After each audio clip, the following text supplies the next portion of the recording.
আমাদের হেমিকর্ডাটা পড়তে হয়, তাহলে আমাদের প্রথম যেটা জানতে হবে সেটা হলো যে কর্ডাটা, হেমি মানে অর্ধেক, আর যদি অর্ধেক কর্ডাটাকে বুঝতে হয় তাহলে প্রথম আমাকে যেটা জানতে হবে সেটা হলো তাহলে কর্ডাটা কি, সেটা আগে জানতে হবে। ওকে, চলো।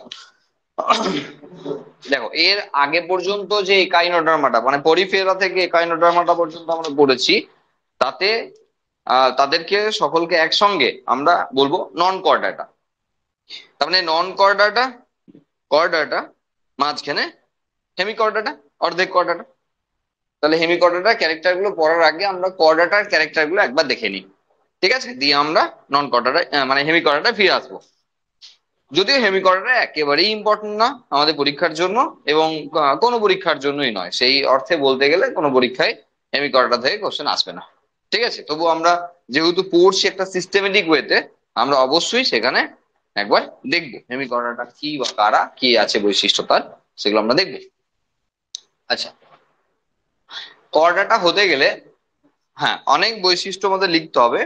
তার মধ্যে যে বৈশিষ্ট্যগুলো অত্যন্ত উল্লেখযোগ্য, যে বৈশিষ্ট্যগুলো না লিখলেই নয় আর কি, হ্যাঁ, যেগুলো লিখতেই হবে সেগুলো, সেটা হলো নোটোকর্ডের উপস্থিতি। সারা জীবনে কোনো না কোনো সময় নোটোকর্ড থাকতেই হবে। নোটোকর্ড কি? সেটা হলো ভবিষ্যতের মেরুদণ্ড। নোটোকর্ড হলো ভবিষ্যতের মেরুদণ্ড। তাই বলে এমন বলিনি যে সকলের মেরুদণ্ড হবে। আমরা আমাদের সুবিধার্থে বলছি, যাদেরকে আমরা নোটোকর্ড বলছি তারা আমাদের মতো প্রাণীদের ক্ষেত্রে ভবিষ্যতে মেরুদণ্ডে পরিণত হয়েছে, যাতে আমাদের বুঝতে সুবিধা হয়। তাহলে নোটোকর্ড মানেই মেরুদণ্ড নয়, কিন্তু নোটোকর্ড পরবর্তীতে মেরুদণ্ডে পরিণত হয়। কথা মানে বুঝতে পারছো? মানে সমস্ত প্রাণীদের হয় না, কিছু কিছু প্রাণীদের নোটোকর্ড মেরুদণ্ডে পরিণত হয়। আমাদের বোঝার সুবিধার্থে আমরা বলছি, এটা থাকতেই হবে। তাহলে জীবনের কোনো না কোনো দশায় নোটোকর্ডের উপস্থিতি, এটা একটি উল্লেখযোগ্য বৈশিষ্ট্য রয়েছে।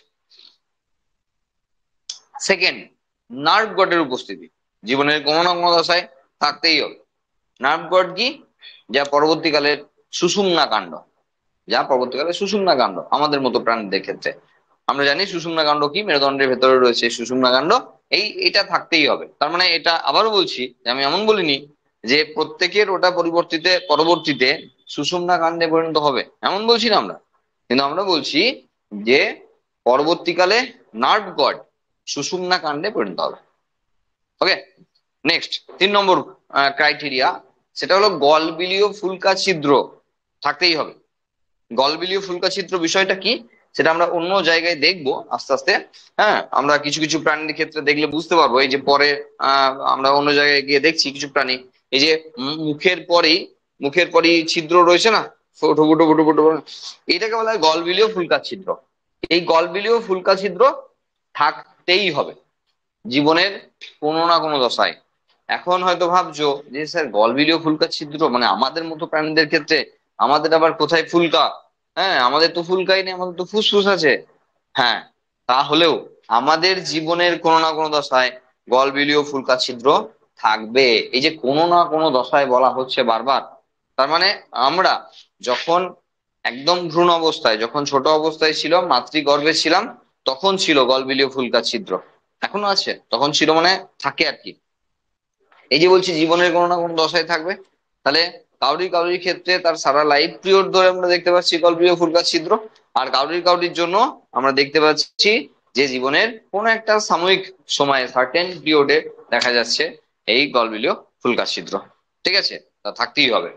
আরেকটা বৈশিষ্ট্য সেটা হলো পোস্ট অ্যানাল টেল, পায়ু পরবর্তী লেজ থাকতেই হবে। পায়ু পরবর্তী লেজ থাকতেই হবে। আমাদেরও আছে, কি লেজ আছে তো? আমাদেরও আছে অবশ্যই। হ্যাঁ, আমাদের ককসিসে পর্যন্ত হয়েছে এরকম। আমরা যদি দেখি কর্ডাটার বৈশিষ্ট্যর ক্ষেত্রে, তাহলে অবশ্যই পায়ু পরবর্তী লেজ তাদের থাকতেই হবে, ঠিক আছে? এটা হলো উল্লেখযোগ্য বৈশিষ্ট্য। তাহলে এই পায়ু পরবর্তী মানে বলতে বুঝতে পারছি যে পায়ু ছিদ্র রয়েছে, তার পরবর্তী অংশে লেজ থাকতেই হবে। ওকে, তো এই 4টে ইম্পর্টেন্ট ক্যারেক্টারকে আমাদের লিখতেই হবে। এই 4টে ক্যারেক্টারকে আমাদের লিখতে হবে। এরপর বাকি যে ক্যারেক্টার আমরা একদম মাছ থেকে আরম্ভ করে মানুষ অব্দি যাদেরকে দেখতে পাচ্ছি, তাদের সমস্ত ক্যারেক্টার মিলিয়ে ঝুলিয়ে এখানে আছে। সেই ক্যারেক্টার গুলো ইম্পর্টেন্ট না, অত গুরুত্ব দেওয়ার দরকার পড়বে না সেই ক্যারেক্টার গুলোকে। তবে ক্যারেক্টার যখন লিখতে বলবে, এই 4টে ক্যারেক্টারকে আমরা লিখবো না, তা কখনোই হবে না। দেখো, যাদের এই যে বৈশিষ্ট্যগুলোর কথা বলছি, এই বৈশিষ্ট্যগুলোর কোনো না কোনোটা রয়েছে কিন্তু সবগুলো নাই, তাদেরকে আমরা হেমিকর্ডাটা বলবো। মানে যে যে যে কটা বৈশিষ্ট্যের কথা আমরা বলছি, সবকটা বৈশিষ্ট্য এদের ক্ষেত্রে পাবো না, সেই জন্য এদেরকে আমরা হেমিকর্ডাটা বলছি। এবার দেখো, হেমিকর্ডাটার প্রথমেই যদি আমরা সেই প্রাণীকে দেখাই, তা দেখতে পাবো এরা এই যে এদের ছবি, এবং যে কারণের জন্যই এই চ্যাপ্টারতে আমরা এই নোটটা দিয়েছি, এদের ছবি। ঠিক আছে, এরা টোটালি ম্যারাইন, অ্যাকোয়াটিক তো অবশ্যই, এবং ম্যারাইন মানে হলো সামুদ্রিক, এরা পুরোপুরি ভাবে সামুদ্রিক। ঠিক আছে, এখানে বলার বিষয় যেটা, যে এদের যে দেহের গঠন তা 3টে অংশে বিভক্ত। একটাকে বলা হয় প্রোবোসিস, তারপরে অংশ কলার, এবং তারপরে অংশ ট্র্যাঙ্ক। তার মানে এই যে কলার পোর্শনটা রয়েছে, তার সেকশনাল ভিউ নিচেতে দেখানো রয়েছে, সেকশনাল ভিউটা নিচে দেখানো রয়েছে। ঠিক আছে, তো এই সেকশনাল ভিউ আমরা যদি কলার অংশটা দেখি, তাহলে আমরা বুঝতে পারবো যে কলার অংশের কাছে রয়েছে মুখ। হ্যাঁ, মানে ইন্টারেস্টিং বিষয়, যে মুখের পরবর্তী অংশে আরেকটা অংশ রয়েছে, আরেকটা পার্ট রয়েছে, যেটাকে আমরা বলছি প্রোবোসিস। ওই অংশে আবার হার্ট আছে। তার মানে মুখ, মানে যদি আমরা মুখ বলি মাথার সামনে থাকবে, তাহলে কলার রিজনে মুখ থেকে যাচ্ছে নিচের দিকে। হ্যাঁ, তো তারপরে তার মানে এটা যদি মুখ হয়, এই যে এখানে মাউথ লেখা আছে, এটা মুখ, তার পরবর্তী অংশে যে প্রোবোসিস অংশ, সেখানে আমরা দেখতে পাচ্ছি হার্ট রয়েছে। ঠিক আছে, একটু অড টাইপের ব্যাপার, পরীক্ষার জন্য আমাদের ইম্পর্টেন্ট না, সেই জন্য আমরা খুব বেশি গুরুত্ব দিচ্ছি না। ওকে, আচ্ছা, এবার যদি আমরা একটু ক্যারেক্টার গুলোতে খেয়াল করি, তাহলে আমরা বুঝতে পারবো যে এদের এদের যে বৈশিষ্ট্যগুলোর মধ্যে কথা বলছি, সেই বৈশিষ্ট্যগুলোর মধ্যে গিল স্লিট, হ্যাঁ, 7 নম্বর পয়েন্টে দেখবে Gill slit when present appeared and 1 to numerous।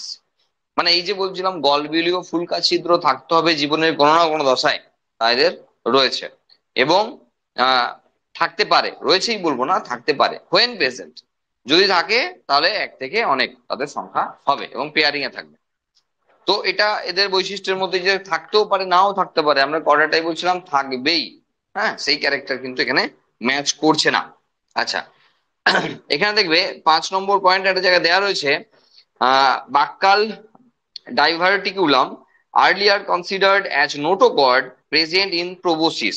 তাহলে এই যে মুখের সামনের দিকের অংশ, যেটাকে আমরা প্রোবোসিস বলছি, শুধুমাত্র সেই অংশে উপস্থিত রয়েছে নোটোকর্ড, গোটা দেহে থাকছে না, কিন্তু নোটোকর্ডের উপস্থিতি রয়েছে।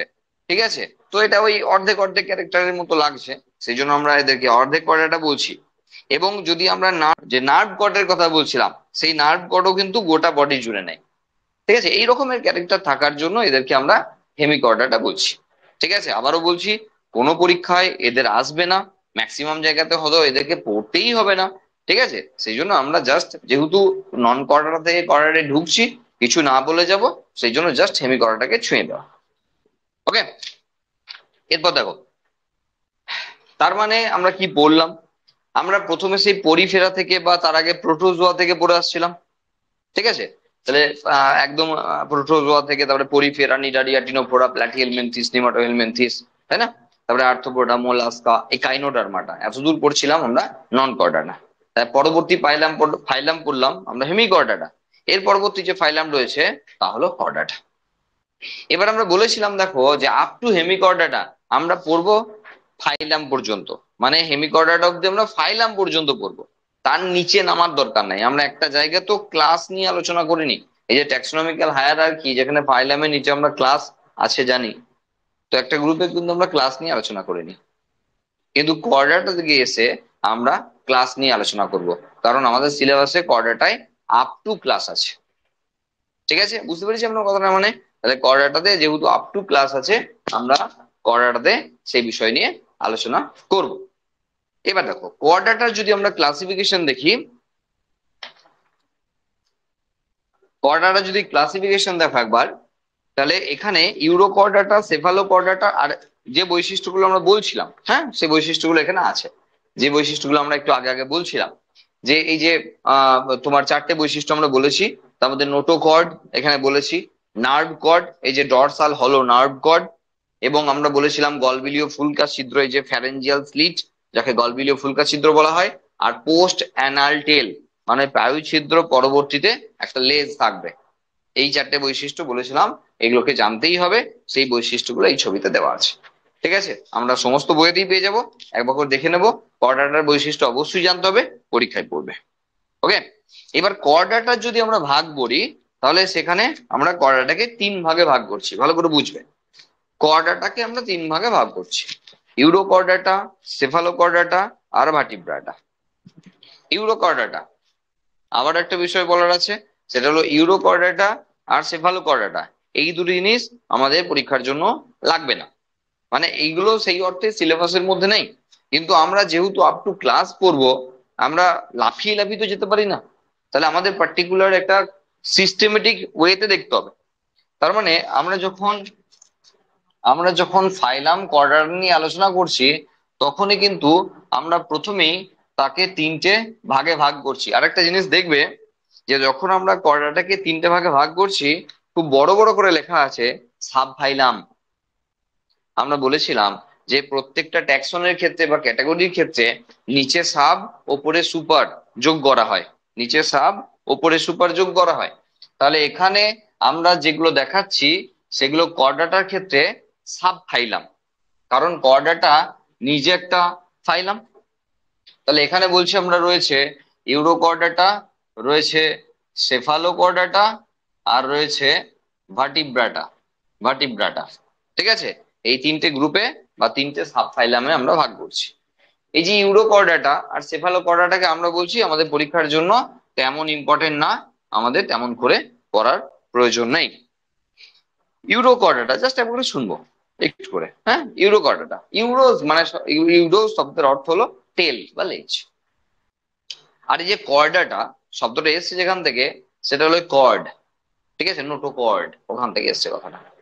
তার মানে এদের লেজের পোর্শনে আছে ওই নোটো কর্ডের বিষয়টা, আর সেই জন্য এদের নাম ইউরোকর্ডাটা। বোঝা গেল? এবার এদের আর একটা নামও রয়েছে, সেটা হলো টিউনিকাটা, ঠিক আছে, এদের অল্টারনেটিভ নেম। এরা ট্রান্সপারেন্ট হয়, মানে পুরো স্বচ্ছ। আমরা একটা গ্রুপের আগে পেয়েছিলাম যারা স্বচ্ছ ছিল, টিনোফোরা।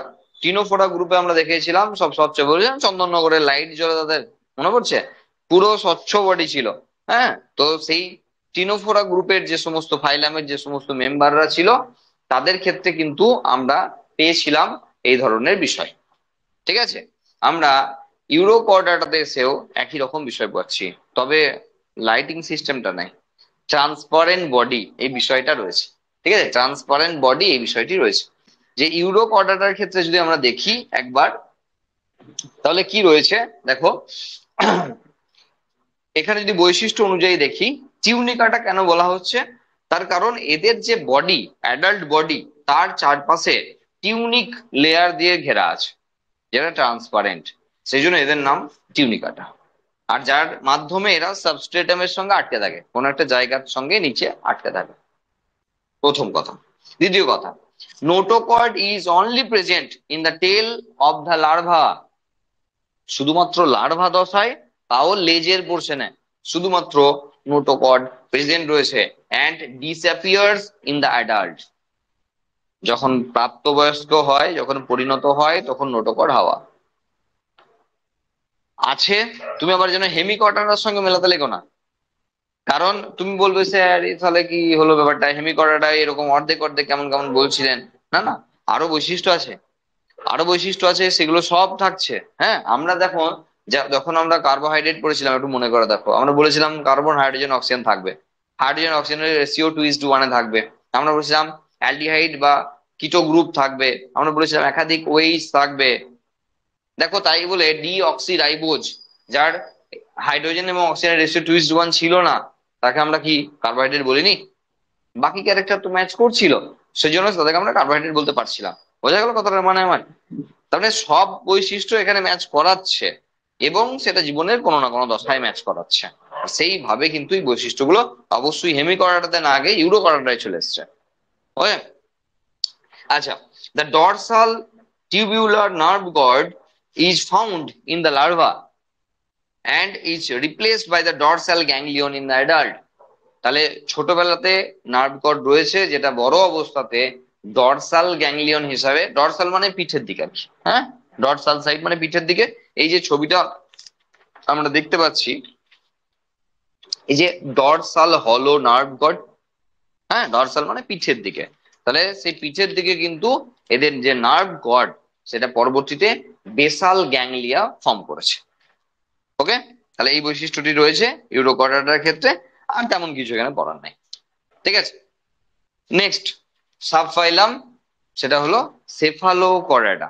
সেফালোজ শব্দের অর্থ হলো ব্রেন, তার মানে এই যে নোটোকর্ডের যে ব্যাপার সেটা একদম মাথা পরবর্তী অংশ থেকে গোটাটা লেজ পর্যন্ত সব জায়গাটাই রয়েছে, এবং সেই জন্য এদের নাম সেফালোকর্ডাটা।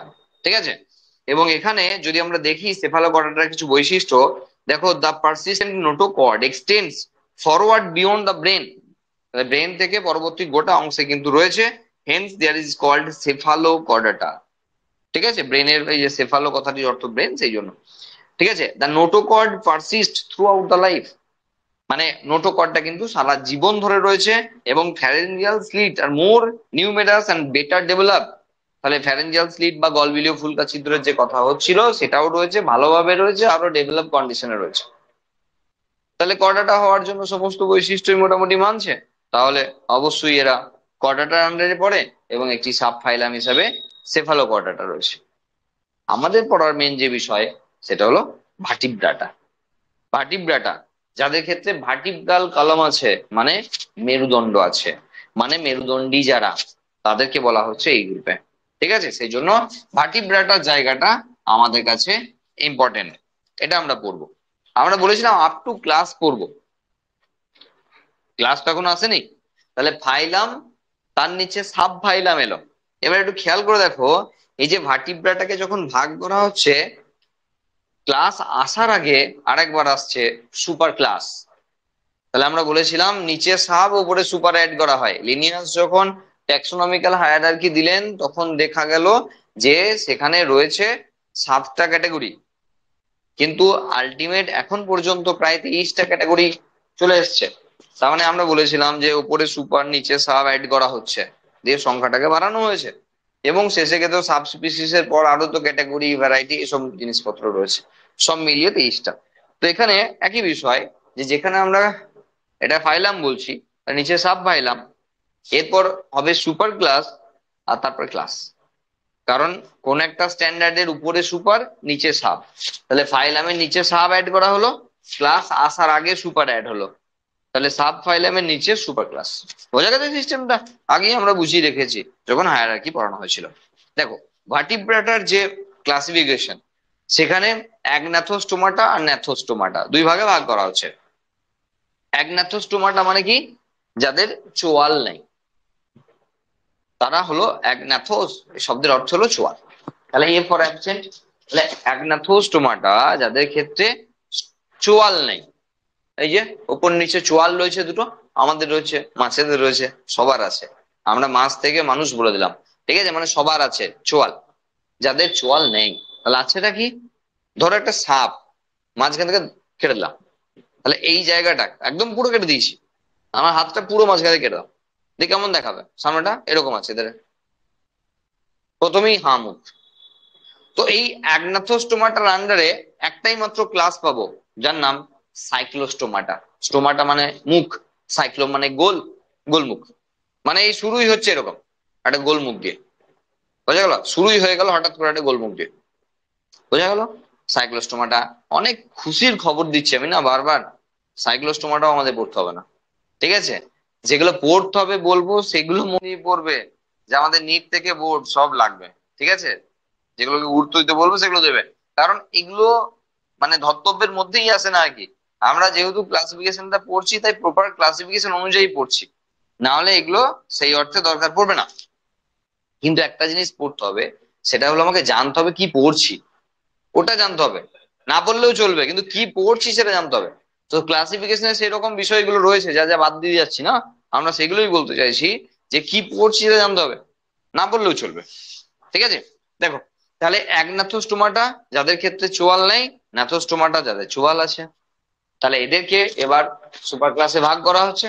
তো এখানে দেখো এর আন্ডারে একটাই মাত্র ক্লাস পাচ্ছি ডাইরেক্ট, সাইক্লোস্টোমাটা। আর যখন ন্যাথোস্টোমাটার কথা হচ্ছে, জি সাইলেন্ট আছে, হ্যাঁ ঘাবড়ে যেও না। ন্যাথোস্টোমাটা এন দিয়ে শুরু হওয়ার কথা, জি আছে, ওটা জি সাইলেন্ট আছে। তাহলে ন্যাথোস্টোমাটা যেখানে চোয়াল আছে, এই সুপার ক্লাসকে দুই ভাগে ভাগ করা হচ্ছে। একটা হলো পিসিএস, একটা হলো টেট্রাপডস। পিসিএস মানে হলো যাদের পাখনা আছে, মাছেদের গ্রুপকে বলা হচ্ছে কন্ড্রিকথিস এবং অস্টিকথিস, এরা হলো পিসিএস। ঠিক আছে, আবার পিসি মুনির কথা মনে পড়ে যায় না যেন। পিসিএস, হ্যাঁ, মাছেদের গ্রুপ কন্ড্রিকথিস আর অস্টিকথিস। আর যেটা আমরা ডান দিকে পাচ্ছি টেট্রাপডস, টেট্রা মানে চার, পডস মানে পা, মানে চার পেয়ে যারা, যাদের চারটে করে পা আছে। হ্যাঁ একদম, ব্যাংক থেকে শুরু করে মানুষ সবার কথাই হচ্ছে যাদের চারটে করে পা আছে। হ্যাঁ আমাদের চারটে পা নাই, দুটো হাত হয়ে গেছে, সে তো ইভলিউশনারি পিরিয়ডে। পাখির ন্যায় দুটো ডানা হয়ে গেছে, হ্যাঁ ঠিক আছে, ইভলিউশনারি পিরিয়ডে। এবার সাপকে ধরে বসতে কোন আশা, সাপের তো পাই নাই, টেট্রাপডসে কি করিল, হ্যাঁ ব্যতিক্রম। ইভলিউশনারে দু চারজন বাদ যাবে, কেউ কেউ বাদ যাবে, সেটাকে নিয়ে ধরে থাকবে, বসে থাকলে হবে না। কিন্তু আমরা ব্যাংক থেকে শুরু করে মানুষ, এই সব গ্রুপে আমরা চারটে করে পা পাবো, সেই জন্য এরা টেট্রাপডস। বোঝা গেল? সোজা কথা এতক্ষণ এসছি কি, আমাদের 6টা ক্লাস করতে হবে। সোজা কথা হলো আমাদের 6টা ক্লাস করতে হবে। এখানে পিসিএস এর আন্ডারে দুটো ক্লাস, কন্ডিকথিস আর অস্টিকথিস। আর এখানে টেট্রাপডস এর আন্ডারে চারটে ক্লাস, অ্যামফিবিয়া, রেপ্টিলিয়া, অ্যাভিস, ম্যামেলিয়া। তার মানে দাঁড়ালো কি পড়তে হবে আমরা এতক্ষণ ধরে বুঝলাম। মাঝের জায়গাগুলো মোটামুটি বলতে পারো স্কিপ করে করে আসার মতো জিনিসপত্র রয়েছে। আমরা একবারে শেষ বলেছিলাম মোলাস্কাতে যা ইম্পর্টেন্ট ছিল, আমরা বলেছিলাম একাইনোডার্মাটা দুটো শর্ট কোশ্চেন বাদ দিয়ে তেমন ইম্পর্টেন্ট জিনিস না, হেমিকর্ডাটা বাদ দিলাম, ইম্পর্টেন্ট না। এর আন্ডারে যে সমস্ত ভাগ ডাক গুলো পাচ্ছিলাম সেগুলো ইম্পর্টেন্ট না। একবারে চলে এসেছি ভার্টিব্রাটা, তার আন্ডারে আমরা যে 6টা ক্লাস আছে, জেনারেলি 7টা ক্লাস আছে, ভার্টিব্রাটার আন্ডারে 7টা ক্লাস হচ্ছে সাইক্লোস্টোমাটাকে নিয়ে। তাই 7টা ক্লাসকে আমাদের পড়তে হবে না, আমাকে 6টা ক্লাসকে পড়তে হবে। সাইক্লোস্টোমাটা ইম্পর্টেন্ট না। বুঝা গেল? আচ্ছা এখানে একটা কোশ্চেন আলাদা করে আছে, সেটা হলো সব ভার্টিব্রাটায় কর্ডাটা, বলতে হবে না, লেখাই আছে সব ভার্টিব্রাটায় কর্ডাটা, কিন্তু সব কর্ডাটা ভার্টিব্রাটা নয়। কোশ্চেনটা পরীক্ষায় আসছে 2 নম্বরের কোশ্চেন, তাই না? দেখতেই পাচ্ছি সব ভার্টিব্রাটা অবশ্যই কর্ডাটা, কিন্তু সব কর্ডাটা ভার্টিব্রাটা না। কারণ কর্ডাটার একটা ভাগ হলো ভার্টিব্রাটা, মানে মেরুদণ্ডী আর কি। কোশ্চেনটা এরকম আসবে, সমস্ত মেরুদণ্ডী প্রাণী হলো কর্ডাটা, কিন্তু সব কর্ডাটা মেরুদণ্ডী প্রাণী না। বোঝা গেল? তাহলে এখানে ভার্টিব্রাল কলম যাদের আছে, যাদের মেরুদণ্ড আছে, তারাই তো মেরুদণ্ডী। তাহলে আবার ভেবো না যেন এতক্ষণ পর্যন্ত সেই আর্থ্রোপোডা মোলাস্কা যখন পড়ছিলাম, তোমার যেন কোনো সময় এটা মনে হয়ে যায় না এবার যে ওদের আবার মেরুদণ্ড ফেরুদণ্ড ছিল বা আছে। হ্যাঁ, মানে সেটা মাথায় রেখে আমরা মেরুদণ্ডই পড়ছি একবারে। এই 7টা ক্লাসকে পাচ্ছি আমরা মাত্র, তার মধ্যে সাইক্লোস্টোমা আমাদের চোখের দেখা হয়নি, সৌভাগ্য কোনোদিন হবেও না। অ্যাকোয়াটিক, ম্যারাইন দরকার পড়বে না, ছাড় দাও, বাদ দাও। বাকি যে 6টা, কন্ডিকথিস থেকে আরম্ভ করে ম্যামেলস পর্যন্ত যাদেরকে আমরা দেখিয়েছি, তারা সবাই মেরুদণ্ডী। ঠিক আছে, প্রথমেই আসবো আমরা মাছেদের যে দুটো গ্রুপ রয়েছে, মানে যাদেরকে বলছি ফিন্স বা পাখনা রয়েছে, মাছেদের দুটো গ্রুপ কন্ডিকথিস আর অস্টিকথিস, তাদের নিয়ে একটু আলোচনা করবো। ঠিক আছে, এই আলোচনা কিন্তু একটু বসে বসেও করা যেতে পারে, কারণ বোর্ড ওয়ার্ক আমরা দেখতে পাচ্ছি কিছুই নেই। ঠিক আছে, কি আঁকবো, বোর্ড ওয়ার্ক আঁকার কিছু নাই।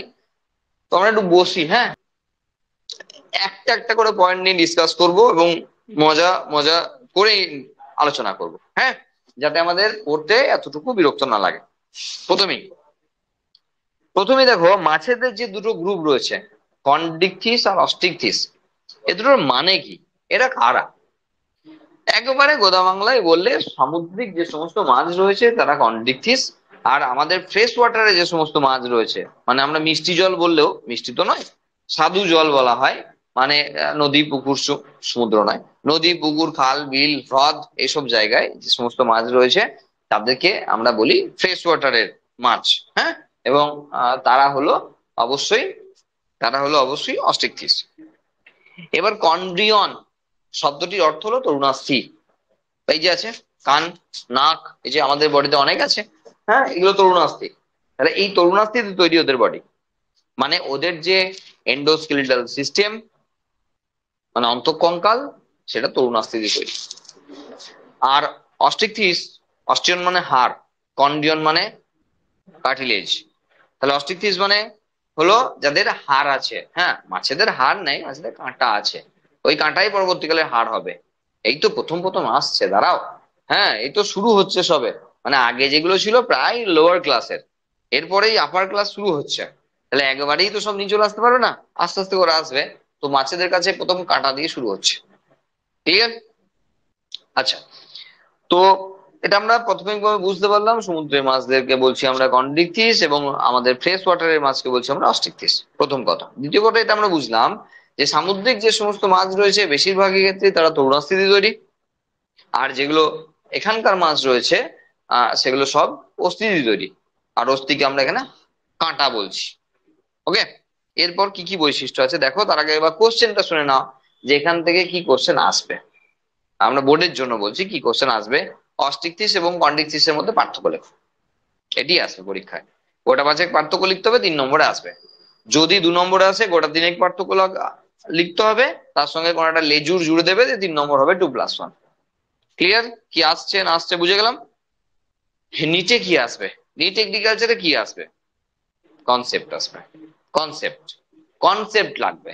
ওরম করে লাইন বাই লাইন পড়ে এখান থেকে কিছু হবে না। মানে পড়বো আমরা এনসিআরটি পড়বো নির্দিষ্ট সময়ে, কিন্তু ওখান থেকে যা আসবে তা এনসিআরটি থেকে আসবে, এবং পুরোটাই কনসেপচুয়াল।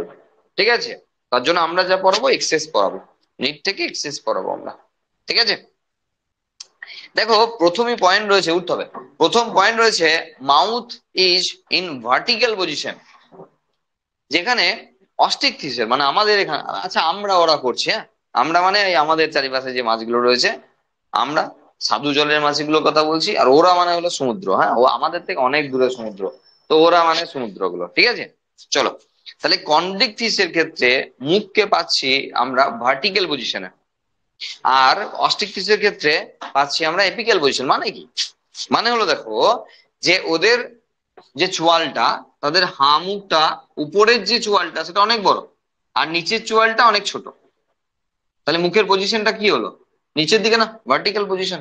এরকম আর কি, এরকম এই যে, এই যে ওপরের চোয়াল এটা, আর এটা নিচের চোয়াল। তাহলে এই যদি হয় উপরের চোয়ালটা লম্বা আছে, নিচের চোয়ালটা ছোট আছে, তাহলে মুখটা আমরা নিচের দিকে পাচ্ছি। আর এপিক্যাল পজিশন মানে হলো এই যে আমাদের রুই কাতলা মৃগেল গাদা গাদা মাছ আছে ভাবো না, দুটো দুটো চোয়ালই সমান জায়গায়, তাহলে মুখটা সামনে পাচ্ছি, এপিক্যাল পজিশন। বুঝে গেল? তো মামুথ একটা ভার্টিক্যাল পজিশন, একটা এপিক্যাল পজিশন। তাহলে মুখ দেখলেই আমরা বুঝে ফেলতে পারবো যে এটা কোথাকার মাছ। ঠিক আছে, এটা একটা বিষয়। তবে হ্যাঁ, দু একটা ব্যতিক্রম আছে। তুমি ইলিশ মাছকে নিয়ে যদি এখনই গবেষণায় চলে যাও, তাহলে আমার ভাবতে লাগবে স্যার তাহলে এটা ম্যাচ করছে কি ঠিক, অসুবিধা হয়ে যেতে পারে। হ্যাঁ, তুমি একটু জেনারেল যেগুলো রয়েছে, দু একটাকে বাদ দিয়ে আমাদের সবসময় এক্সেপশনাল থাকবেই সব জায়গাতে। হ্যাঁ, উদাহরণ নয়, এক্সেপশন কখনো উদাহরণ হবে না। 2 নম্বর, body is covered by microscopic placoid mass, placoid scale। এই দেখো কি কষ্টের দিন এলো, আঁশ নিয়েও আলোচনা করতে হবে। প্লাকয়েড, সাইক্লয়েড, টিনয়েড, গ্যানয়েড, 4 রকমের আঁশ আছে, নিচে আসবে। আর কি মানলেও বিষয়টা সিরিয়াস ব্যাপার। হ্যাঁ, কারণ যা আসবে সেগুলো আমরা দিয়েছি। আমরা আবারও ক্লাস কোর্সের নোট যখন দেবো তখন আবারও আমরা সেই অনুযায়ী দেবো। ঠিক আছে, দেখো এই 4 রকমের আঁশ হয়। তার মধ্যে প্রথম যে আঁশটার কথা বলা হচ্ছে, যেখানে একটা এরকম করে বেসমেন্ট রয়েছে, আর উপরে এরকম করে একটা, এরকম করে একটা, এরকম করে এই রয়েছে। এই আঁশগুলোকে এবার একটু কাত করে দাও, শুয়ে দাও, যে টালির চাল দেখেছো, টালির চালের মতো সাজিয়ে দাও। এই যে করা আছে এখানে, তার জন্য দিয়েছি, ছবি দেখানোর জন্যই তো দিয়েছি এটা। অন্য কোনো চ্যাপ্টারে দিইনি, এই চ্যাপ্টারে দিয়েছি ছবি দেখানোর জন্য, কারণ এত আমরা আঁকবো না। এই ছবি হবে, এই ছবিটা। ঠিক আছে, পুরো টালির চালের মতো সাজানো আছে। কিন্তু দুঃখের বিষয় এগুলো কিন্তু মাইক্রোস্কোপিক। হ্যাঁ, খালি চোখে দেখা যায় না, সেই রকম আঁশ এদের রয়েছে। তার মানে গোটা বডিতে আঁশ আছে, কিন্তু আঁশের ব্যাপারটা আমরা বুঝতে পারবো না ঠিক যে আঁশটা আছে। সেটা আমরা দেখো ইলিশ মাছের কাছে হালকা বুঝতে পারছি যে আঁশ ছাড়াবার সময় সে বড় বড় আঁশ পাচ্ছি না, কিন্তু ফাইন ফাইন কি সব উঠে চলে যাচ্ছে, তবুও ওটা তো মাইক্রোস্কোপিক নয়, ম্যাক্রোই হয়ে গেল প্রায়। বাকি আমরা সামুদ্রিক ঠিকঠাক মাছ, ওরা তো সেই জলে একবার নদীতে আসে হ্যান ত্যান, ওদেরকে আমরা ভদ্রভাবে সামুদ্রিক বলছি না। ঠিক আছে, যারা সত্যি করেই একদম সামুদ্রিক সমুদ্রে থাকে, তাদের জন্য আঁশ আমরা সেইভাবে খুঁজেই পাবো না। আঁশ আছে, প্লাকোয়েড আঁশ, মাইক্রোস্কোপিক। এছাড়া বাকি যে 3 রকমের আঁশের কথা বলা হচ্ছে, সাইক্লয়েড, টিনয়েড, গ্যানয়েড, তা সব আমাদের এখানকার মাছে আছে। বিভিন্ন জনের বিভিন্ন রকম আছে। দেখো সবচেয়ে কমন যেটা সেটা এইটা, সাইক্লয়েড আঁশ। আমাদের রুই, কাতলা, মৃগেল ছাড়ানোর সময় যে আঁশগুলো পাই, ওপর দিক থেকে একটু একটু খাঁজ কাটা থাকে, আর বাকি আর কি। সাইক্লো মানে গোল, সাইক্লয়েড আঁশ রুই, কাতলা, মৃগেল, সিলভার, এদের কাছে পাচ্ছি আমরা সাইক্লয়েড টাইপের আঁশ। এই যে টিনয়েড আঁশের কথা বলা হয়েছে না, যেখানে এরকম দেখানো হয়েছে, যদি ওপরটা এরকম খোঁচা খোঁচা করা হয়েছে, এরকম এবড়ো খেবড়ো এবড়ো খেবড়ো এরকম করা আছে। যারা কাঁটা মারে, হ্যাঁ কাঁটা মারে বলতে তুমি এখন মাগুর মাছে চলে যাও না, ঠিক আছে। যারা স্কেল দিয়ে কাঁটা মারতে পারে, মানে স্কেলটাই স্পাইনি, মানে কি রকম, যে মাছ ধরতে জানে সে কাঁটা খাবে না। কারণ দেখো আঁশগুলো সাজানো আছে ওই টালি চালের মতো। এবার তুমি যদি মাথা থেকে ধরতে যাও, নো প্রবলেম। এবার তুমি যদি লেজ থেকে ধরতে চাও, লেজ থেকে ধরতে গেছো, তাহলে ও তো একটু আধটু নড়াচড়া করলেই ভুগবে, কারণ সাজানোটা আছে এই পড়ছে না। বুঝতে পারছি নিশ্চয়ই আমরা কি বলছি। খোঁচা খোঁচা ব্যাপারগুলো এরকম একটার পর একটা সাজানো আছে নিচের দিকে, মানে লেজের দিকে। এবার যখনই আমি লেজ থেকে শুরু করতে যাব, আমার তো উল্টো দিকে ভুগে গেল সব। ঝাঁটা ঝাঁটা, ঝাঁটাকে ভাবো, ওই দিক দিয়ে যতবার ইচ্ছা বেশ আদর করার মতো তুমি করে দাও, কোনো অসুবিধা নাই। এই দিকে একবার যদি আদর করতে গেছো ঝাঁটাকে, তাহলে হাত জেরবার হয়ে যাবে। বুঝতে পারছি আমরা নিশ্চয়ই কি বলছি। তাহলে এই গেল 3 রকম। এই যে 4 নম্বর রয়েছে না, এই খুব কম লোকের মানে মাছেদের দেখা যায় একদম এটা। সেই আমাদের ফুটপাতে যেমন করে টাইলস ওই যেমন করে পাতে না, সেই রকম টাইপের খানিকটা ব্যাপার আর কি। যেখানে এরকম নিচের দিকে একটা করে ইয়ে আছে, তোমার ওই বসানোর জায়গা আছে, সেটা দিয়ে বসিয়ে দেওয়া হয়, আর এটা উপরে থাকে। ঠিক আছে, খুব রেয়ার দেখা যায় এসব।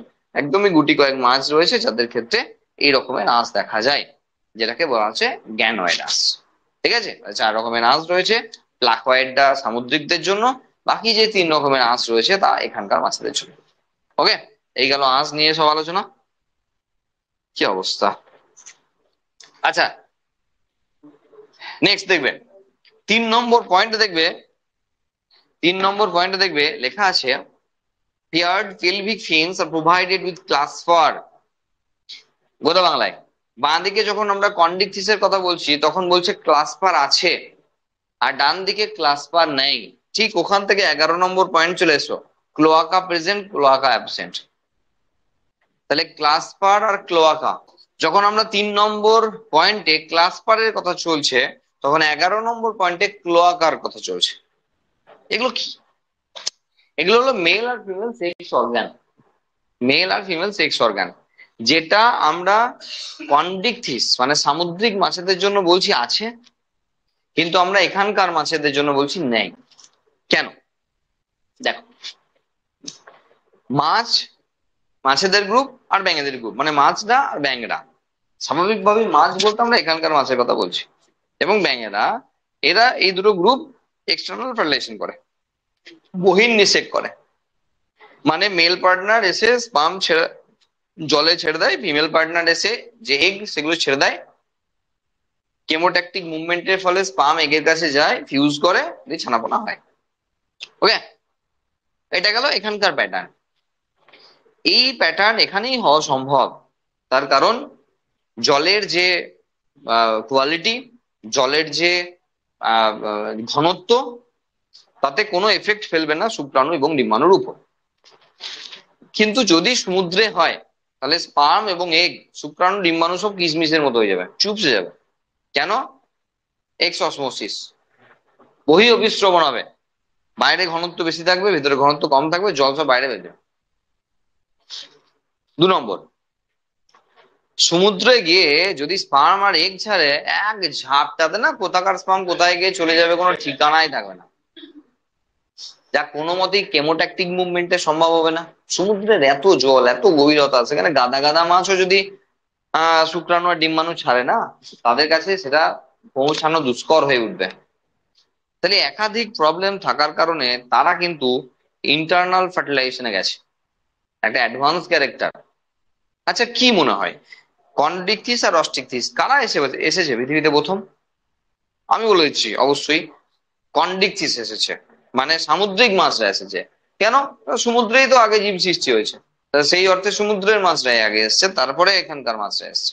ওকে, মানে পৃথিবীর আদিম পরিবেশে তখন মিষ্টি জল বা স্বাদু জল যা বলছি সেটা ছিল না, পরে পরে এসছে, আস্তে আস্তে তৈরি হয়েছে। ঠিক আছে, তো সেই ব্যাপারগুলোকে মাথার মধ্যে রাখতে হবে আমাদেরকে, প্রথম বিষয়। 2 নম্বর বিষয়, তাহলে এটা আমরা বুঝতে পারলাম যে ইন্টারনাল ফার্টিলাইজেশনের বিষয় সেটা কন্ডেকথিসের নয়, অস্টিকথিসের জন্য। মানে এখানকার মাছেদের জন্য এক্সটার্নাল ফার্টিলাইজেশন, আর সামুদ্রিক মাছের জন্য ইন্টারনাল ফার্টিলাইজেশন। এবার অন্তর্নিষেক যদি করতে হয়, দেহের ভিতরে যদি নিষেক হয়, তাহলে অবভিয়াসলি ফিমেল পার্টনারের দেহের ভিতরে হবে। তাহলে মেল পার্টনারকে ফিমেল পার্টনারের দেহের মধ্যে তার স্পামকে পুশ করতে হবে, যা অন্যান্য জায়গায় আমরা দেখতে পাচ্ছি অ্যাডভান্সে সেরকমই আছে। মানে মেল এবং ফিমেল সেক্স অর্গানের নাম ক্লাস্পার এবং ক্লোয়াকা, যা সামুদ্রিক মাছেদের আছে, তারা ইন্টারনাল ফার্টিলাইজেশন করে। বোঝা গেল? আচ্ছা, ধরো বাবা একটা মাছ কিনে এনেছে এই বর্ষাকালের দিনে, কিলোখানেক ওজনের মাছটা, আর কেটে মা দেখছে, যদিও মারা এখন এত খাটে না, শহরের দিকে বললে বাবা তো মাছটা 10 টাকা দিয়ে কাটিয়ে আনে পিস পিস করে, নালে এসে এমন ঝাড় খাবে না বাড়ি এসে।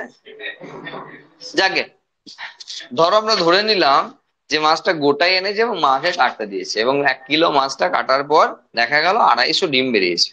মায়ের তো মাথা আগুন, ঠিক আছে, এত দাম দিয়ে মাছ এনেছো আর 250 ডিম। তো বিষয় হলো যে এইবার বাবা কি করে বুঝবে যে ডিম ছিল? এক্সপার্ট না হলে বুঝতে পারবে না। এবার দেখো আমার প্রশ্ন হলো অন্য, সেটা হলো মাছের পেটে, পেটে তো ছিল না যদিও, আমরা পেটেই বলি, যে ডিম পেলাম সেই ডিম কি ডিম না ডিম বানু? অবভিয়াসলি ডিম বানু। ডিম তো হাঁস মুরগির আছে, ওটা ডিম কেন? কারণ ওটা ফার্টিলাইজড, মেল মানে স্পাম একে ফিউজ করে দিয়েছে। এবার যদি টেম্পারেচার দেওয়া হয়েছে তো ফুটে বাচ্চা বেরোবে, আর যদি টেম্পারেচার না দেওয়া হয়েছে তো অমলেট হবে। বোঝা গেল?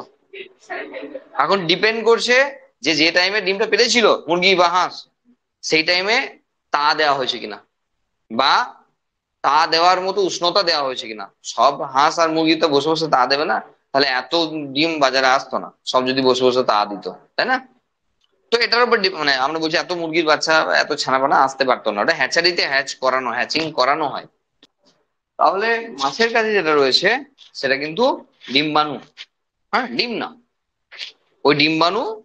তার মানে বাবা যে মাছটা এনেছে না সে ফিমেল মাছ। বুঝা গেল?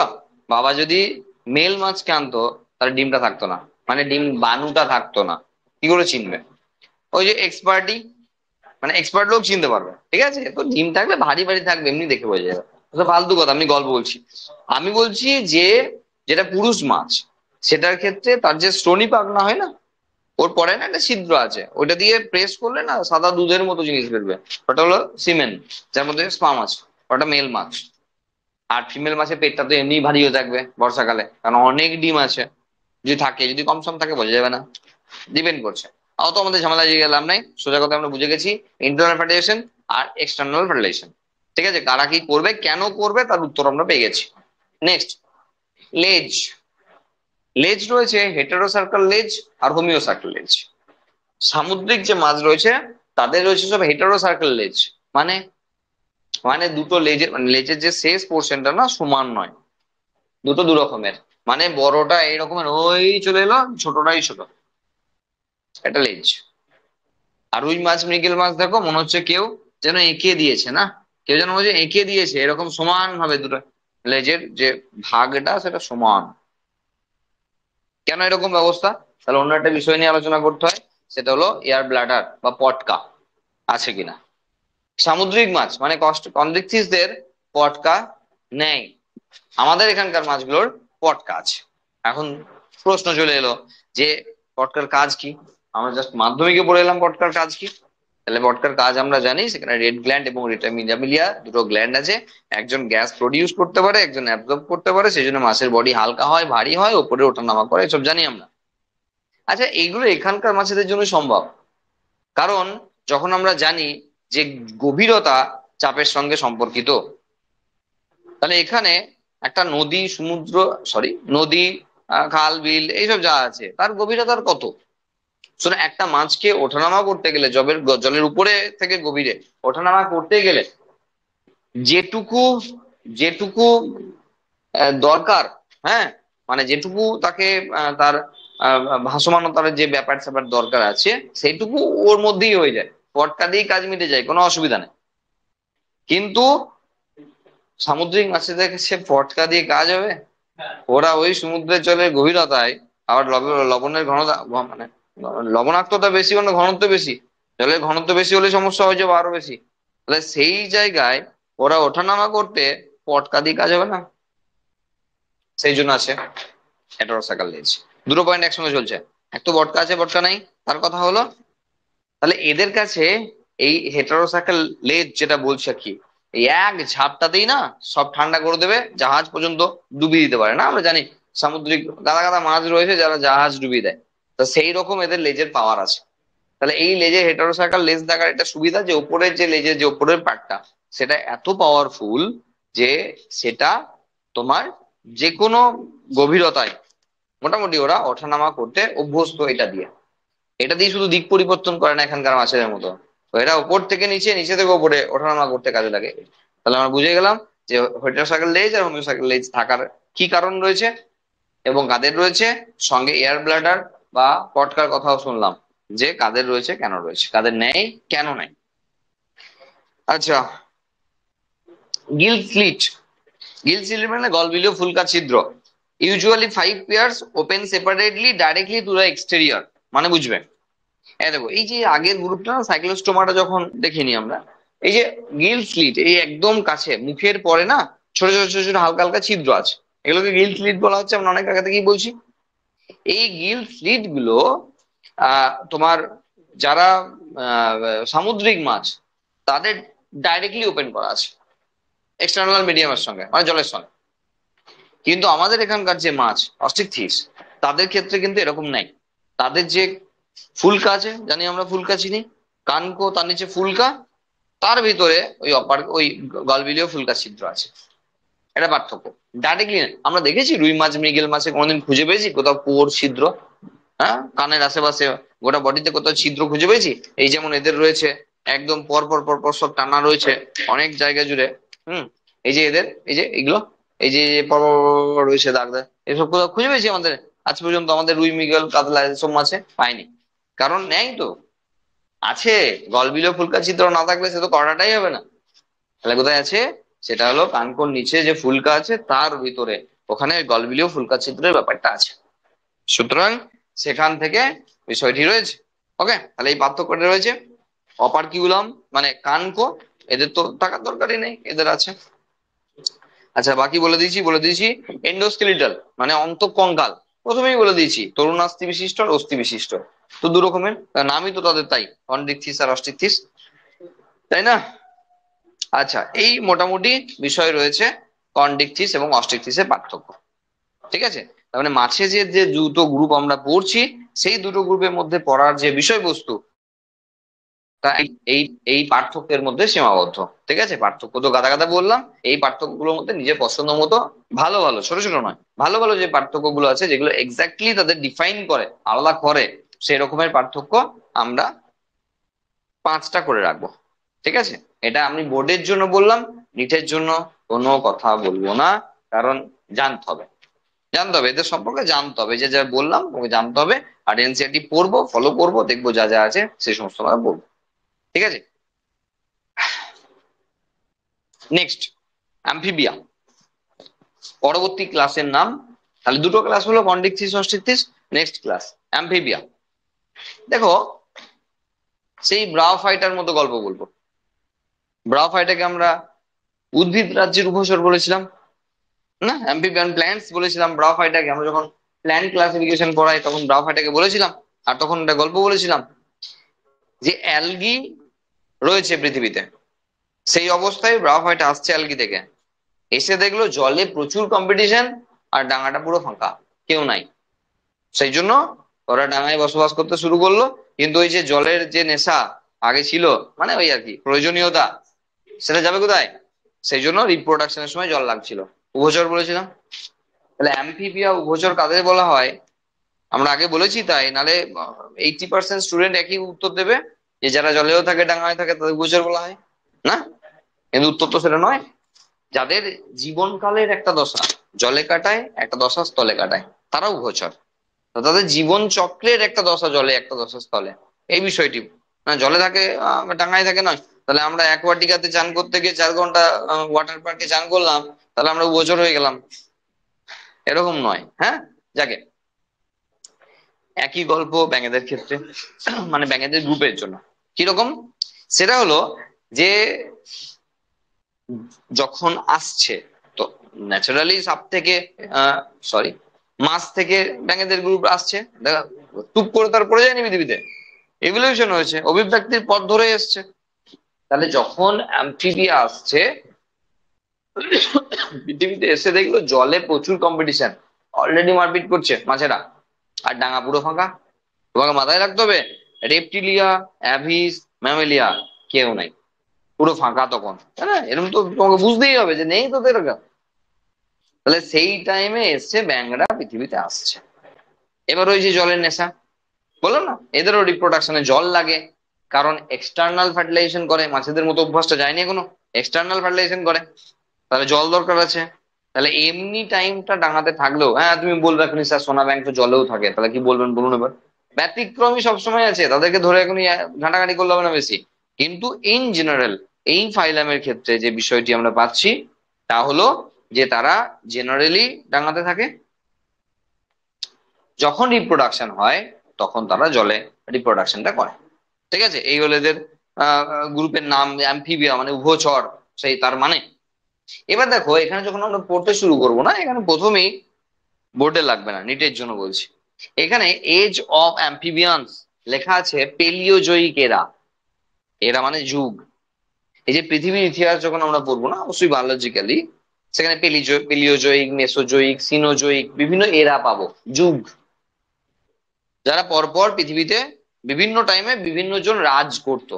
রাজ করা মানে বোঝো তো, রাজ করতো। হ্যাঁ, তো এই যে পেলিওজয়িক এরা না, এই পেলিওজয়িক এরাতে তখন অ্যাম্ফিবিয়ান্সদের এরা, মানে তখন পৃথিবীতে অ্যাম্ফিবিয়ান্সরা এসছে, মাছরা তো আছেই, তখন অ্যাম্ফিবিয়ান্সরা রাজ করছে গোটা পৃথিবী জুড়ে। সেই জন্য পেলিওজয়িক এরাকে বলা হয় এজ অব অ্যাম্ফিবিয়ান্স। ক্লিয়ার? আচ্ছা, এবার আমাদের বৈশিষ্ট্যগুলো একটু পড়বো, একটু মজা করে করেই বলার চেষ্টা করবো যেগুলো যেগুলো বলার। প্রথমেই দেখো, এটা কোল্ড ব্লাডেড, শীতল রক্তের, ঠান্ডা রক্তের প্রাণী, যাদেরকে আমরা ইংরেজিতে বলি পয়কিলোথার্মিক।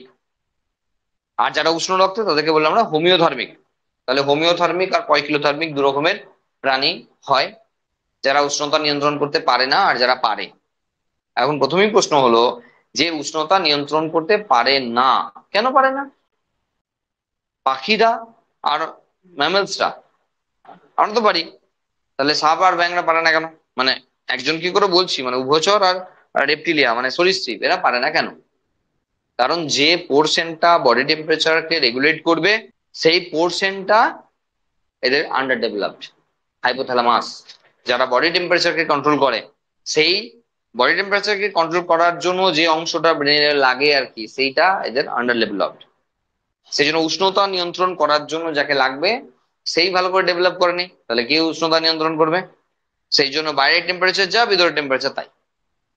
আর সেই জন্য ইঞ্জিনিয়ারিং পড়ার সময় আমরা পড়েছিলাম অপটিমাম টেম্পারেচার, পরম উষ্ণতা, তাই না? বায়োমলিকুলস পড়ে নিয়েছি আমরা। তাহলে সেখানে আমরা শুনে নিয়েছিলাম যে টেম্পারেচার যেমন আছে, বডি টেম্পারেচার যদি সেমন হয়, তাহলে ওই 25 থেকে 40 বা 20 থেকে 35 একটা রেঞ্জ সবসময় বজায় রাখতে হবে। ওই রেঞ্জটা রাখতে গেলে যে জায়গায় যেতে হয় সেখানে যেতে হবে। বোঝা গেল?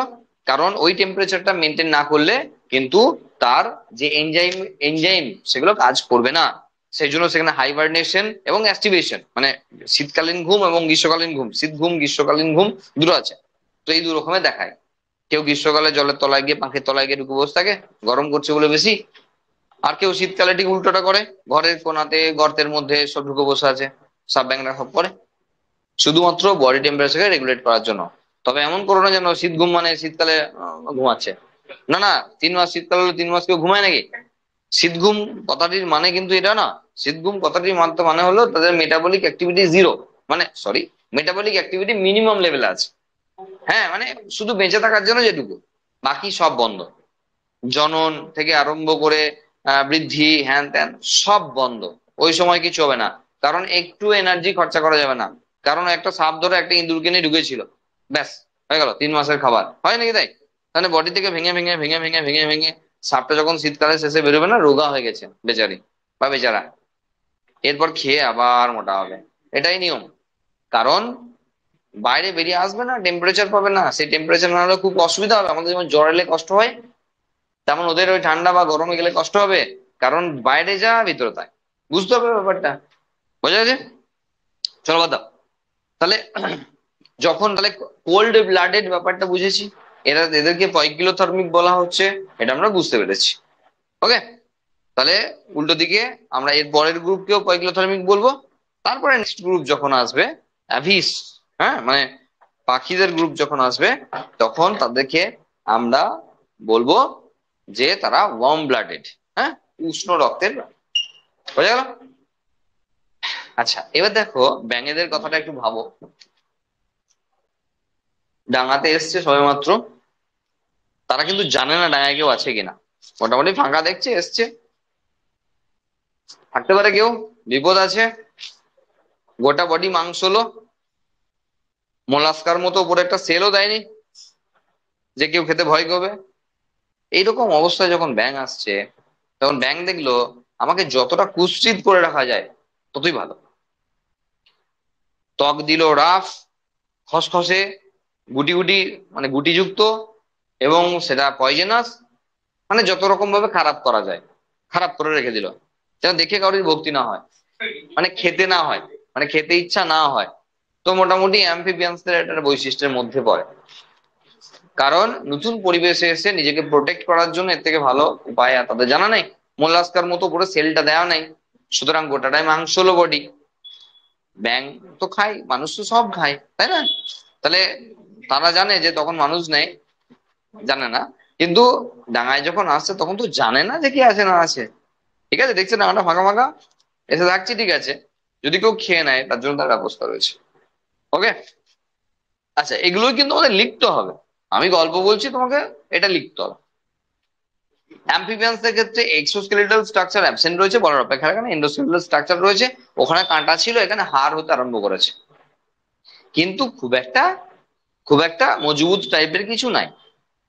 দেখো, এর পরের গ্রুপে পাবো না, তারপরের গ্রুপে খুব একটা ভালো কিছু পাবো না। কেন? ম্যামেলস এর কাছে এসে, স্তন্যপায়ীদের কাছে এসে আমরা ভালো হাড় পাবো, শক্তপোক্ত। কেন? ম্যামেলস হওয়ার বৈশিষ্ট্যই তাই।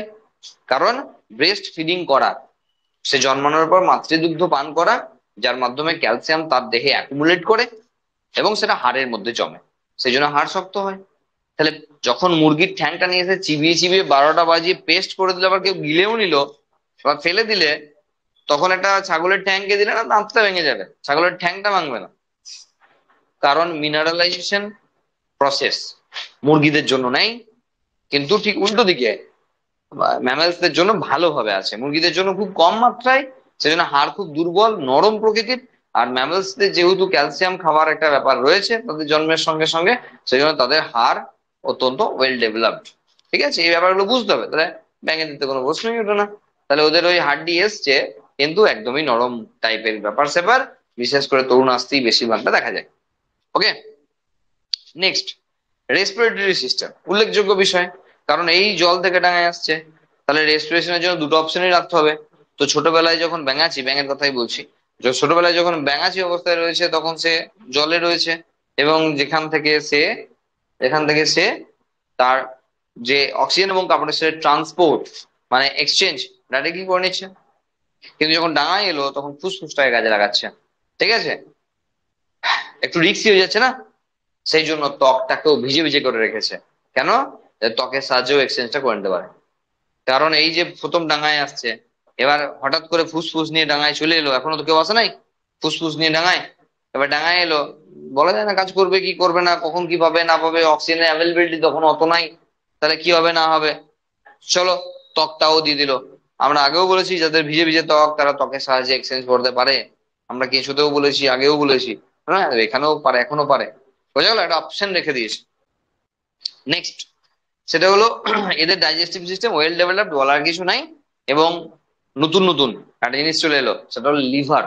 আগে আগে পাচ্ছিলাম না, লিভার পাওয়া যাচ্ছে। হ্যাঁ, লিভার পাওয়া যাচ্ছে অর্থ মানে যেটাকে আমরা মেটে বলে, অন্যান্য প্রাণীর যেটাকে আমরা মেটে বলে খাই সেটা অ্যাকচুয়ালি লিভার। হ্যাঁ, তো এদের কাছে রয়েছে, তার মানে বলার অপেক্ষা রাখে না, ওয়েল ডেভেলপড এদের সিস্টেম রয়েছে। অবশ্যই ডাইজেস্টিভ সিস্টেম ওয়েল ডেভেলপড রয়েছে। ওকে। আচ্ছা, মাছেদের ক্ষেত্রে একটা জিনিস বলতে বাদ গিয়েছিল, সেটা এখানে বলার দরকার আছে। সেটা হলো যে এদের যে হার্ট, মাছেদের হার্ট ছিল টু চেম্বার্ড হার্ট, না, একটা অরিকেল একটা ভেন্ট্রিকেল, একটা অলিন্দ একটা নিলয়। মাছেদের যখন হার্ট পাচ্ছি তখন সেটা দুই প্রকোষ্ঠ যুক্ত, না, সেই জন্য সাইনাস ভেনোসাস আর কোনাস আর্টারিওসাস গুলো আরো দুটো পোর্শন এক্সট্রা রয়েছে। তাহলে এটা যদি অরিকেল হয়, এটা যদি ভেন্ট্রিকেল হয়, তাহলে অরিকেল এবং ভেন্ট্রিকেল মানে অলিন্দ এবং নিলয় এক একটা করে যখন সেটা ব্যাঙেদের কাছে আসছে, তোমরা মাধ্যমিকে পড়েছো যে এদের কাছে এসে এটা দুই প্রকোষ্ঠ যুক্ত অরিকেল হলো, কিন্তু ভেন্ট্রিকেল হলো একটাই এখনো। এরপরে গ্রুপে আরো একটু চেঞ্জ হবে, তারপরে গ্রুপে ফুল হয়ে যাবে। সেগুলো আমরা জানি, মাধ্যমিক লেভেলে ছিল, হার্টের কম্পারিজন ছিল, ইভলিউশন এ একটা পরীক্ষা লিখতে হতো, হার্টের ছবি এঁকে লিখতে হতো। ঠিক আছে, তো চলো, তাহলে এখানে দুই প্রকোষ্ঠ যুক্ত হার্ট ছিল, এখানে তিন প্রকোষ্ঠ যুক্ত হার্ট হয়ে গেল। ক্লিয়ার? আচ্ছা, আহ এক্সটার্নাল লেয়ার। আচ্ছা, এটা শুধু এক্সটার্নাল লেয়ার না, এইখান থেকে আরম্ভ করে গানের ছিদ্র, যেখানে টিম্প্যানাম পর্দাটা আছে, গানের পর্দা আছে, সেখান পর্যন্ত এক্সটার্নাল লেয়ার এটা অ্যাবসেন্ট আছে। মানে পাখিদের, সরি, ব্যাঙেদের এটা নাই। তার মানে কি করে শোনে তাহলে? ডাইরেক্টলি ছিদ্র আছে, সেখান দিয়ে ওরা শব্দ শুনতে পায়। ব্যাঙের কান ধরেছো নাকি কোনদিন? নাই তো, ধরবে কোথা থেকে? তাহলে এক্সটার্নাল যে পিনা বা কর্ণছত্র তা ব্যাঙেদের নেই, সেটাই বলা হচ্ছে এখানে। হ্যাঁ, ওদের আছে মিডিল ইয়ার আর ইনার ইয়ার। আমাদের এক্সটার্নাল, মিডিল, ইনার তিনটা আছে, ওদের শুধু মিডিল আর ইনার আছে। ওকে, আর বলার কিছু নাই এখানে বলা, হ্যাঁ, 10 পেয়ার্স অফ ক্রেনিয়াল নার্ভ। সেটা কি? দেখো, ব্রেন থেকে বেরিয়ে আসছে যে নার্ভ গুলো, অথবা ব্রেনে গিয়ে ঢুকছে যে নার্ভ গুলো, তাদেরকে বলা হয় ক্রেনিয়াল নার্ভ। আর ক্রেনিয়াম মানে ব্রেন আর কি, আমরা পরে পড়বো, ক্রেনিয়াটা পরে পড়বো আমরা। তাহলে ব্রেন থেকে বেরিয়ে আসছে বা ঢুকছে যে নার্ভ গুলো, আমরা পড়েছিলাম যে সেই সেন্সারি, মোটর, হ্যাঁ, আর মিক্সড নার্ভ পড়েছিলাম না? আমরা পড়েছিলাম আমাদের গুলো 12 জোড়া, 10 জোড়া, মনে রাখতে হবে অবশ্যই। এখানে 10 জোড়া দিয়ে শুরু হলো, হ্যাঁ, কোথায় গিয়ে 12 হলো সেটা আমরা খেয়াল রাখবো, কোন গ্রুপে গিয়ে কোন ক্লাসে গিয়ে 12 হয়ে গেল। এখানে 10 আছে, তাহলে 10 জোড়া রয়েছে ক্রেনিয়া। আচ্ছা, জোড়া জোড়া বলছি কেন তো? জোড়া জোড়া বলছি কেন? সবই জোড়ায় জোড়ায় রয়েছে না? কেন? কারণ আমরা বাইল্যাটারালি সিমেট্রিক্যাল, না, আমাদের দ্বিপার্শ্বীয় ভাবে প্রতিসম। তাহলে আমাদের বডিতে নাক বরাবর গেলে দুটো হাফে ভাগ হবে, আর নাকটাকে আবার ভাগ করতে যেও না যেন, তাহলে আবার দুটো পাবে না, কান দুটো পাবে, চোখ দুটো পাবে, নাক। বাদ দাও, মজা করছি। আচ্ছা, 10 পেয়ার্স অফ ক্রেনিয়াল নার্ভ মনে রাখতে বললাম। আচ্ছা, সেক্সেস আর ডিফারেন্ট এটা বলতে হবে নাকি? যে এদের মেল আর ফিমেল আলাদা, বলার কি আছে? এত উন্নত মানের জীব, মানে ব্যাং সেই অর্থে আগে যাদের পড়েছি তার থেকে অনেক উন্নত হয়ে গেছে। ঠিক আছে, তো তাদের যে মেল আর ফিমেল আলাদা হবে সেটা বলার কি আছে? বর্ষাকাল চলছে মোটামুটি, যদিও বৃষ্টি হচ্ছে না খুব একটা। যখন এই যে পুকুরের ধারে তোমার ধরো বাড়ি সাপোজ, তাহলে ব্যাং কিভাবে ডাকে? মাঝে মাঝে কান ঝালাপালা ধরে দেয় না? আমরা জানি, একটু গ্রাম সাইডে গেলে আমরা জানি যে গ্যাং ওর গ্যাং ডাক তার কি মানে। আচ্ছা, ব্যাং ডাকে কেন? For sexual attraction. ব্যাঙের ডাকার কারণ হলো সেক্সুয়াল অ্যাট্রাকশন। মানে না, একটু পিকিউলিয়ার টাইপের ব্যাপার স্যাপার আছে। কিরকম? সেটা হলো এই যে যে ব্যাঙগুলো ডাকছে না, মন দিয়ে শুনবে, যে ব্যাঙগুলো ডাকছে না, এগুলো সব পুরুষ ব্যাঙ।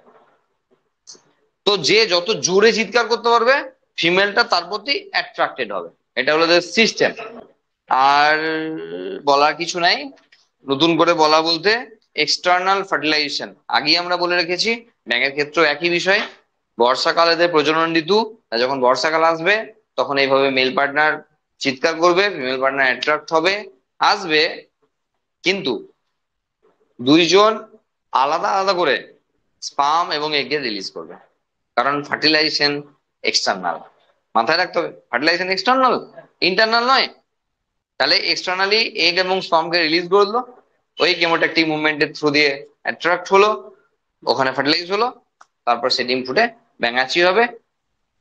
সে যখন ল্যাজটা হারাবে, লোকের বলে ল্যাজ বেরিয়েছে, ও যখন ল্যাজ হারাবে তখন পরিণত হবে। আর আমাদের বলি ল্যাজ বেরিয়েছে, পরিণত হয়ে গেছে, না, ছেলেটা পেকে গেছে, ল্যাজ বেরিয়েছে। ব্যাঙের উল্টোটা, ও ল্যাজ হারালে পরিণত হয়। ঠিক আছে, যাই হোক, মজার জন্য বলছি। এই মোটামুটি অ্যাম্ফিবিয়ান্সদের ব্যাপার। ঠিক আছে, তো এর পরে রেপটিলিয়া, অ্যাভিস, ম্যামেলিয়া, এই তিনটে ফাইলাম থাকছে। আর তার সঙ্গে herbarium, botanical garden, zoological garden, কিছু বলতেই হবে না। ম্যানুয়ালস কি, ফ্লোরা, এই কতগুলি ছোট ছোট বিষয় রয়েছে যা নিচের জন্য রয়েছে মেনলি। আর বোর্ডের জন্য মেনলি যেগুলো রয়েছে সেগুলো হলো আর বাকি তিনটে ফাইলাম। ঠিক আছে, এগুলো আমরা নেক্সট দিনকে নেক্সট ক্লাসে পড়বো।